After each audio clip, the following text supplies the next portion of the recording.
And I bumped into some number of them that actually I met before. In your other... In my other stations, especially with the UN, when I mention them, like Mr. Kushtel or Mohammed al-Bukri, they immediately kick. They say, no, but you are one of us. So it makes it easy. It makes your life easy to communicate, yeah. So now, like as an ambassador, you were telling me about the restrictions and the things that are coming with becoming an ambassador and things like that. Kenya is a very important country in this region, and important to South Sudan also. What are the things that you like? What are the challenges that you hear here? Like, we have people in Nakuru. Like, there are times that our people are being arrested left, right, and center. We have also a lot of refugees here. Some in Kakuma, but also we have urban refugees. We have people traveling in and out of these two countries, thousands probably per month. So, as an ambassador, what is the daily preoccupation apart from doing the diplomatic stuff? What is the thing that is service to the people and the challenges that you face at times here? You know, there are a lot of challenges. One thing, because you are aware, of course, you know, when we lost Ethiopia, and in 1999, our people, of course, the fallback point was Kenya. Yeah. And people continue to be here. And the perception, most of South Sudan, is the challenges that we are facing. Like, you know, I remember when Kenyans started arresting people in 2018. Yeah. There were about hundreds of them. I was in Juba. I remember General Majanga, he called me and said, you know what is happening? I said, I'm in Nairobi. I'm in Juba, but I think I would have to go back tomorrow. The tone, you know, the voice was that they want to do the same thing in Juba with Kenyans and the rest. I remember what I told him. I said, Gerald, I know, you know, you are a general, you are trained to fight, but some of us are trained to talk. So I think, let me fly back, you know, and see. So some tone was like around repercussions. Yeah, that's like tit for tat. Or basically treating them the way they are treating us and all these things. But I said, well, my argument was that, you know, sometimes you need to rational things. And as an ambassador or as a diplomat, it is always your role to fine-tune or try to moderate when there are divergence of view between your host country and your country that you came from, because it won't go down well with you, you know, for a relationship to deteriorate. During your tenure. Do you think a lot of the times the South Sudanese citizens, we're really asking for you to use the stick or for the government immediately? Is that our first intention? Yeah, sometimes, you know, you find why they're doing this, but, you know, sometimes it's just out of impression, because South Sudanese have been here for years. They just subconsciously believe that they are also Kenyans. You know, I remember these cases where I go to places where the whole family was arrested, you get them out, but when you ask them, none of them have a single documentation on them. And they will tell you why they're doing this, and we've been here since 1990. Okay? Yeah, well, you can be here since creation, but you are technically, by definition, you are a foreigner, legally. So do you find yourself trying to educate people hey, there's something called law and what? Law and order. One example, I say, no, if you just, let's say, you're walking in Konyo, okay? And all of a sudden, police, for whatever reason, suspected you of, maybe a crime happened and you are being suspected for whatever reason, and you're asked of your ID, and you have none in Juba, you will go in, right? Because you need to have something. Yes. This is something that we are trying to tell people, you know, okay, you could be, because South Sudanese is not name, is not marked, anybody can get marked. It's the papers. It's the papers, legally documentation. But when the whole family, the father, the mother, the kids, none of them have any single document on them. And you will, when the Kenyan walks in and they ask you and you have nothing, definitely you will run into problems. So this is what we are telling people, Lajama, you need to get yourself documentation so that at least you have a valid document. Yeah. Now it will give me a room as an ambassador to argue, because basically the convention itself, when you talk of law and conventions, the first requirement is that ambassadors or diplomats are expected to respect the rules and the laws of the host country. So an ambassador is not supposed to just barrage. It's not about breaking rules. The only thing, if my citizens has a problem, of course I need to come to their assistance, but I also have to be clear of the requirements and the law. Yeah. If you are arrested because of the visa, I'll say, okay, but you know, Kenyans, we are giving them this, we are not asking them. We'll try to find out. But if you have nothing completely on you, then it will be very difficult. It becomes very difficult. Until I establish what I did when people were arrested in Nyari, I had 45 people of them, and they have nothing on them. For me what I did, I came up with something which we used to do. In order for me to establish what we call establishment of to establish an identity of a person, I have to have a formula, as your name, the family, the father, the village, the chief, So you literally had to prove that these are South Sudanese. South Sudanese, yeah, to establish the establishment of the state. You can't just look at them and say like, this is from Warab. Yeah, you cannot. I mean, that's why legally, I know he's from Warab, but how do we know? It could be somebody resembling him. Marx will not tell me this is South Sudanese. I have to have a legal. That's why you have nationalities and IDs. So that also present a very challenging thing. Just to kind of like two major things on the East African community. Mm-hmm. South Sudanese always feel like, I don't know, that's the feeling from the street, is that we feel like we're that adopted child who's that child, the adopted child, or the child that the mother came with. Mm-hmm. And this father is not very happy with. We don't feel that. We don't feel, even on the streets of Juba and what we feel like there is this, we don't understand the membership of the East African communities. We don't understand the benefit of it. We feel that we're kind of being cheated, or we are not getting the benefits of it.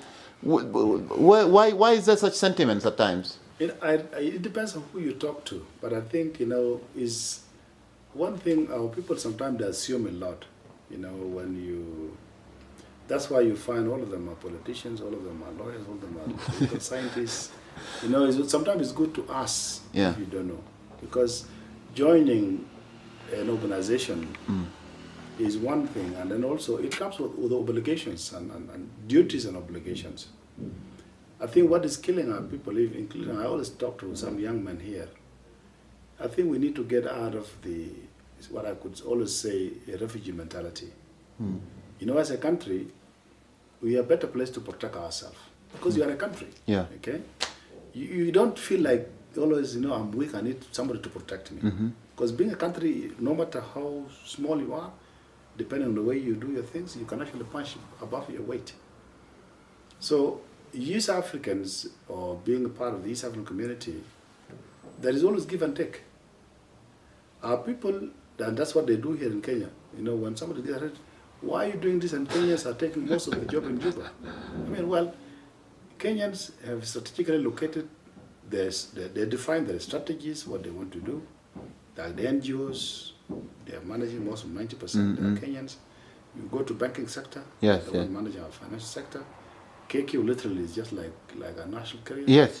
Okay, so the hospitality industry and IT sector also. So basically, until you stand up yourself as South Sudanese, try to measure up to these challenges, then you will be treated equally. International relations. That's why there's the dictates of the country itself survival. There's no morality. So it's about interest. It's not like you need to find your place. Prove yourself as a citizen so that you are respected. Otherwise, somebody will step on your toe. Because when you are in that status, when something happens, and then those countries, they will have a lot of calculation to do because they know you can actually harm as well. So basically what you're saying that we need to go for leverage. We need to go for leverage. And it should start with our people, young people like I know here, quite a number of them, in Juba, in Nairobi here, who are highly educated, highly talented. But for some reason, I always tell them, you need to start from somewhere. For whatever reason, someone would just decide to sit, time, writings and the rest. But Kenyans are saying they're taking jobs, the Tanzanians, the Ugandans, but none of them is doing the same. So you think we need to be more entrepreneurial? We need to go for those jobs. Exactly, we need to start, for jobs, including cleaning job. To be honest, because how are you going to start? As I said, just when we were talking, where did we start? We started just from nowhere. Yeah. And here you are. Okay. So the idea is that like for the East African communities, like for you to take a place in it, we need to build leverage. You need to leverage. We need to be known for something. Exactly. You need to come to that level. If Tanzanians have their art, have their systems, have their what, have to have something. The Ugandans have electricity and have what. We need to come with something to the table. Have something to the table so that they will see for themselves that this person has to take his place. Otherwise, we are going to run trouble. But for now, what do you think that is? Like, if the young people are asking you, what do you think? Like, what is the forte of South Sudan? Like, unfortunately, right now, a lot of us are being known for conflict, which is very unfortunate. That rebranding and shift, where should be our next? I mean, I'm not mentioning oil. The oil, of course, is natural, and the oil also is basically can deplete. Yes. Right? It's not something that's going to be lasting for 100 years to come. You have other sectors that you can engage in. Nelson, just you are in Juba. See, Ugandan you are talking about, somebody will come and be doing like chapati. Yeah. See the way they are pulling moya, selling them. And out of that, they make something out of it. If you are just sitting here and you are not doing any effort, how are you going to, when we fought for South Sudan, if you go and for sure, if you go to Khartoum before the war, the number of South Sudanese working in the building industry, you know them. For example, is a good example. Yes. Muzara. Jongo. See the level of effort they make there. If just to do a little bit of it in South Sudan has gone so far. The same thing applies in Europe. When you go to West, you go to Calgary. You visit Calgary, see the meat factory lineup of South Sudanese. You cannot imagine the effort. 12 hours shift. But when they come to Juba or they come to South Sudan, they will not do anything. So that's very interesting because we literally built Khartoum to some extent. Like all the skilled Muna and all these things. Especially Nuer. Yes, the Nuer. I mean, I remember like people will be singing and doing bayad and doing all that. That community, I know a young gentleman who was actually Nuer, from the Nuer community who was a neighbor of Yusuf. He will tell you he came to Khartoum in 1978, 77, 78. He never rented a house because he takes contracts of a house. By the time he live on the ground floor. Yes. By the time he finishes, there's another contract waiting for him. He moves there. And that is like by the time he finishes, that's like about 6 months to a year. A year. He moves there. This gentleman is David Bell. He became so professional. One time there was this case of Amara Fair, Kuwait that collapsed. He was called in to build the Amara. The engineer, who was a fresh graduate from Khartoum University of Engineering, did the architecture and some drawing and the rest. He came and looked at the pillars. He told the guy this. Amarada, Kanbono, Baga. I said, he refused. Amar Loma Shekeda, I in her. He decided not to be part of it. He wanted to do something else. Amara fell at Bennett in 6 months. Amara for Kuwait in her. And because of that guy didn't take the advice, didn't he? And this experience and what? This David will come, when it's just to test the semen. Yeah. He will just take semen like this. We go look at semen to track the Munte. Tell you that this is expired. Do we have a lot of these kind of Davids all over the place in foreign places in other countries and what? Yeah. Like especially here in Kenya, and that's something that I think probably it has already come to attention. Yeah. Do you know we have a lot of doctors here? I know. I go to the hospital. And I don't know what there is literally I don't know if I don't want to call it a brain drain. A lot of our doctors are very young, sharp one. Actually, when I go to Nairobi, I'm not going to mention how many are there, the names, but I know them. They're here. And they're providing this service. They're working very well. You need them back home. But then there should be also a counter strategy. These young men and women will tell you like, hey, the cake is not equitable. Well, I mean, countries. I told you earlier when I left my job, my boss in the immigration was telling me, they left the position vacant for 6 months. He told me, I'm not going to fill up this position until I'm convinced that you're not going to come back. And he was telling me, Chol, something's wrong with your head. You can't leave job. And because my salary was $21 per hour that time. Wow. Yeah, he said, you can't leave job in Canada to go back to a war-torn country, Sudan. I'll tell you, this is where I was born. This is where I belong. I think I will make a difference. He left the position. I have emails now. He left the position open for 6 months until when they were convinced that I wasn't going to come back. They actually had to fill up the position. If it were only to be me alone, I would have stayed. But it comes at a cost. This country, when you look at it, the way people sacrifice, the fighting, the death and sorrows coming to this far, I think it is our role, especially the young generations, who are still healthy and young, to pick it up from here.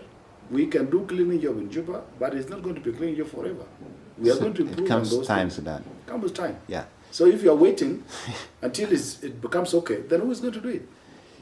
Two major things. Yeah. You are the South Sudan representative to UNEP, to the United Nations Environment Program, which is basically an organization that was formed in the 78 around there, with the Copenhagen, and kind of with the aim of preserving the environment, the ecosystem, biodiversity, but also climate change, which started earlier on as something small, but now climate change is engulfing most of the world. In fact, in a lot of countries, climate change is a national security agenda now. It's not that.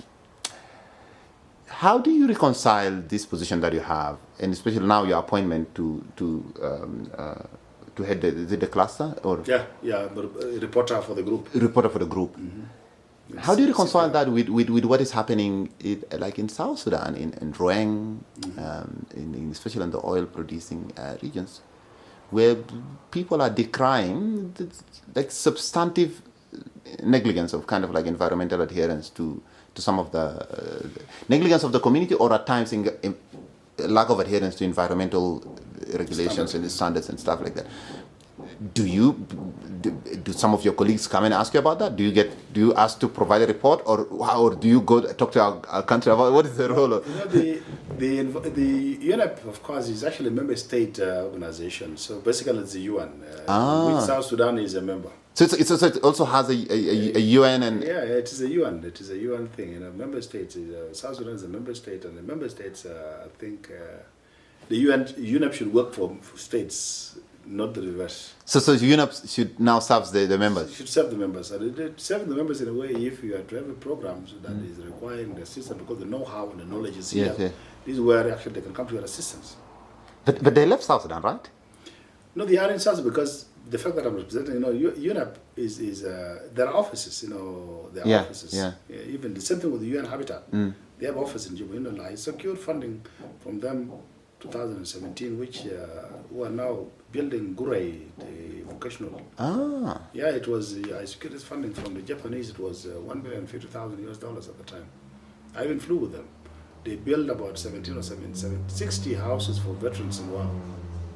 And the same program is going, and they are even interested now actually to participate in building the new city, which is Amb Chol. They actually show interest, but again, it needs more political process. Formally tell them they can. What about the environmental? The environmental aspect is just if you are to come up with the environmental audit in the area which are affected by the environment, then the government now requires that we need an assistance.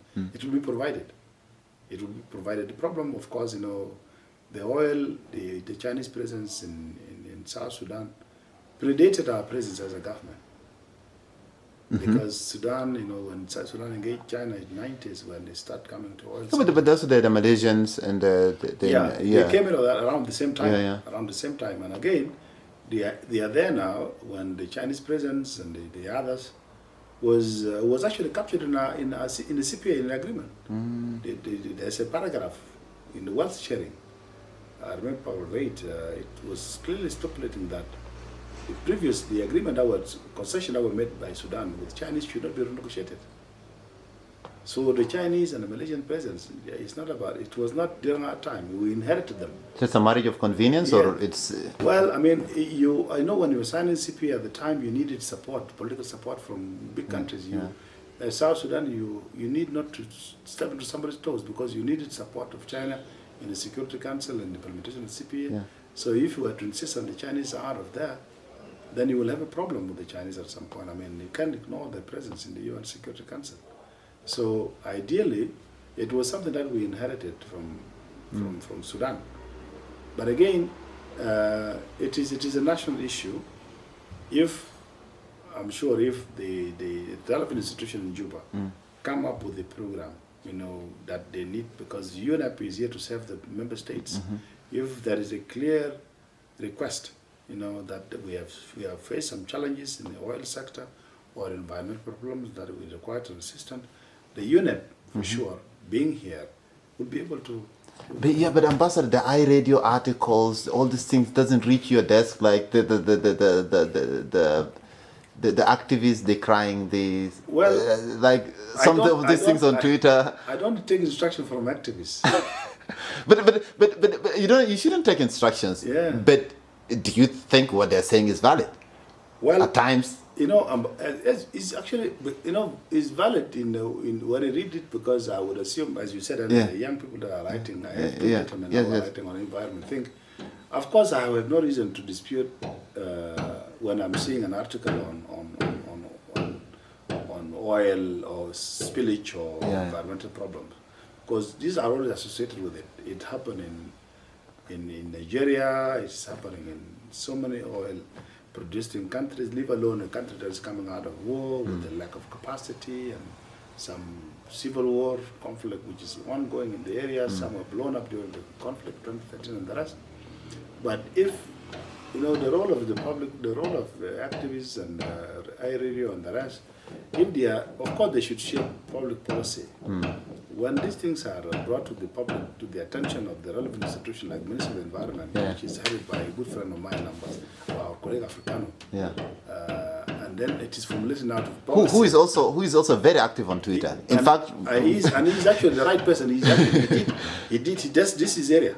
The guy did He's very active and responsive also. Yeah. He's a good friend. I've known from the 90s when he was in Juba University. He's with my cousin who is now Dean of Faculty of Education in Wow. So if this thing is now formulated as a policy, as a policy, and then as a policy now comes down to the relevant institution, the Minister of Foreign Affairs now picks it up as a topic, and then I will be directed, now this is what we need to do, I'll definitely do it. So now I get you. Like so what you're saying is that they should push it through the policy, to public participation, then push to policy, relevant institutions, and then comes that as a to us. It filters to okay, good. We can then now, if this is my Minister of Foreign Affairs position, we are requesting 1, 2, 3, and then being in Nairobi, the UNEP is here. You identify the funds or the relevant bodies in the UNEP that will be providing, taking lead in this. It is doable. The other thing that kind of also the flip side of the coin is that I was telling someone that there is actually a war on the environment, because during the conflict, one of the things that people are affected, but also the environment is impacted. That's true. That at times in a way of destruction of environment, but also in a way because now there are no rules. I'm a Fojulu. I'm from Lanya. Okay, yeah. But also you see the kind of logging that is happening in Loka and all these places. And then someone's saying they're logs on Alibaba from these places. But also now you have charcoal, you have people are going for the wildlife. That war on the environment, how do you see that? Or why is that not being articulated or being tabled even as part of the agreement or as part of the discussions? That's now left for politicians. And again, it comes back to somebody who is an expert in that area. You are able to identify this thing, this should have been addressed in the agreement. But even if it's not addressed in the agreement, after peace is prevailed now, people can pick it. This is one of the areas of concern. And there are relevant institutions that can deal with that. UN Habitat has a branch for that. The aftermath of war, there is always the environment is infected. There are agencies that provide certain assistance and know-how in those areas. They did in Afghanistan, they did in Somalia, they did in Haiti. It can still be done. But that's something that is that's something to some extent you can say that you have seen in South Sudan already. The logging, the charcoal, that's true. And even the. It started Kenyans were doing that in the 70s and all this thing. Even during the struggle, I one of the things that really may put me in a lot of dismay is the disregard to wildlife. I find people who I don't want to mention it, people who are very progressive, who are even who can even articulate all kind of human rights issues and what. But whenever it comes to this wildlife and bushmeat and what, their mind switches. They feel muted. Their perception of rights and biodiversity all switches. Why is that an issue? Why is that so hard? It's a culture. The Muzungus went through the same thing. That's why they ate all their animals. Now they come here and see an animal, pay money to see giraffe and see elephants. It comes with a culture. You will find somebody who's educated, but it's not necessary that they understand the idea of diversity itself, biodiversity basically, because they would just assume these animals are a lot. They will not finish. It's not going to be erased out or distincted.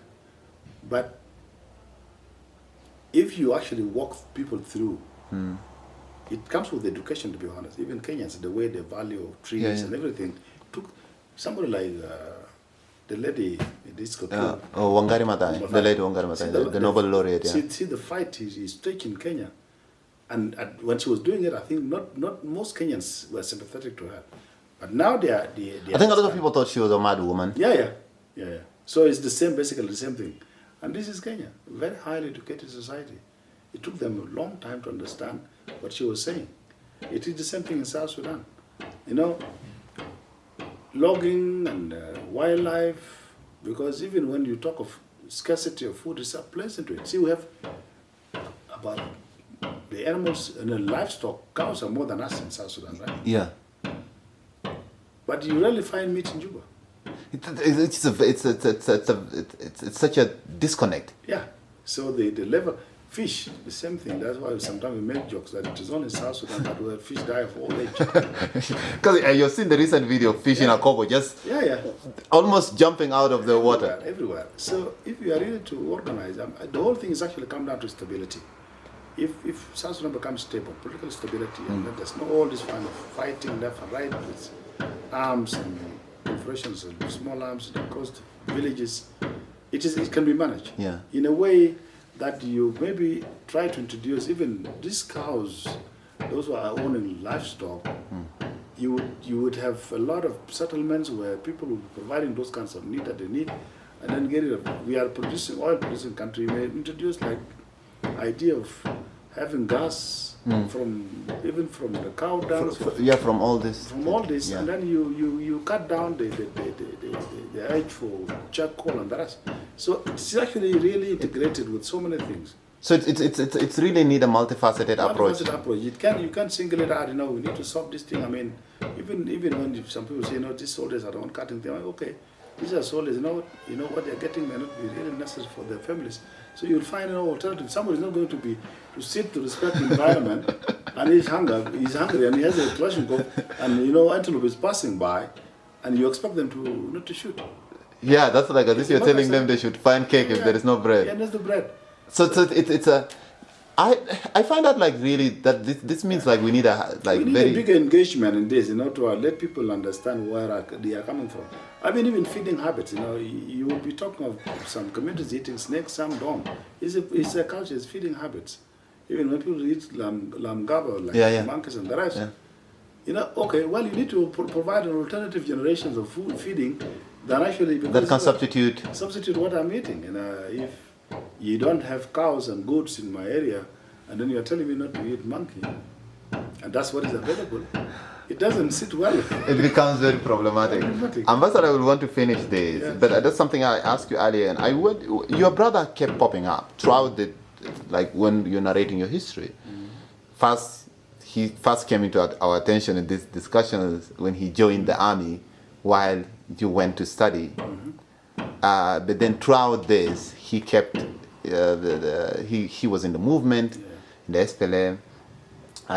Then again, he also comes and gives you a phone call and tells you like, hey, you go ahead with settle your family, your education, and let's the war. The South Sudan has been liberated. Again, he meets you when you come back, and now you find him as he's a commander. You meet him. But then from there on, as you join the Foreign Service, I think you intersect with him. He also moves through the ranks of the army until he reaches the highest rank, I think, in the army, the chief of the general staff.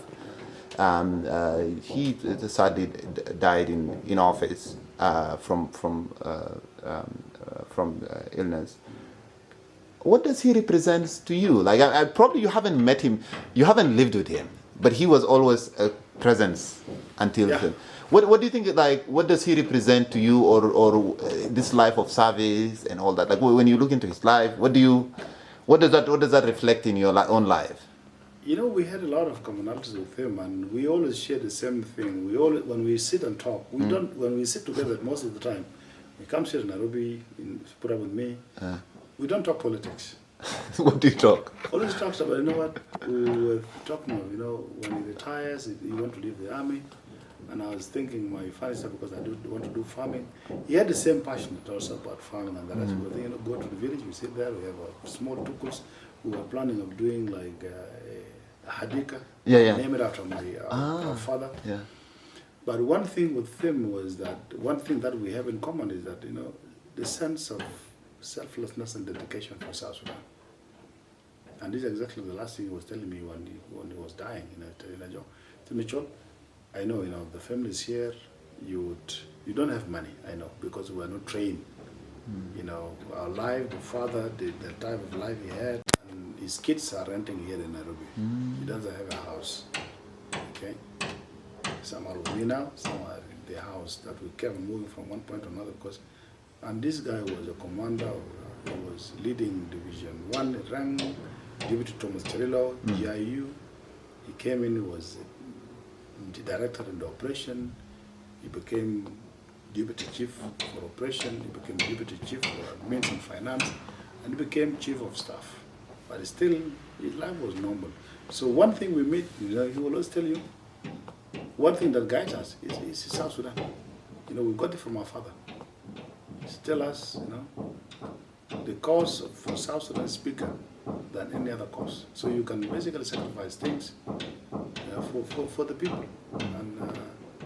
And that was the line. Always our conversation was, we need to see things, lead by example. Wealth does not add anything. Decency in what you do and commitment. He had a sense of commitment because from the time he joined he goes to the rank, everybody that served with him, they attest to that he has been a very consistent general officer. He was one of the operation officers that had never, he has so many bullets in him. He was shot in so many operations. Even one of the reasons that, let me tell you, he had actually had a sharpener on his leg, which was still there. And those things are poisonous. Yeah. This is where the problem started, swollen and the food and all this was there. So it was always focused. With all this movement, fighting left and right, people rebelling, people leaving the movement, it was very consistent. And and all his colleagues can attest to that. From those who knew him from far during the struggle from 1982, March 82 up to time of CPA. So this is what we always agree on, that's what we meet in.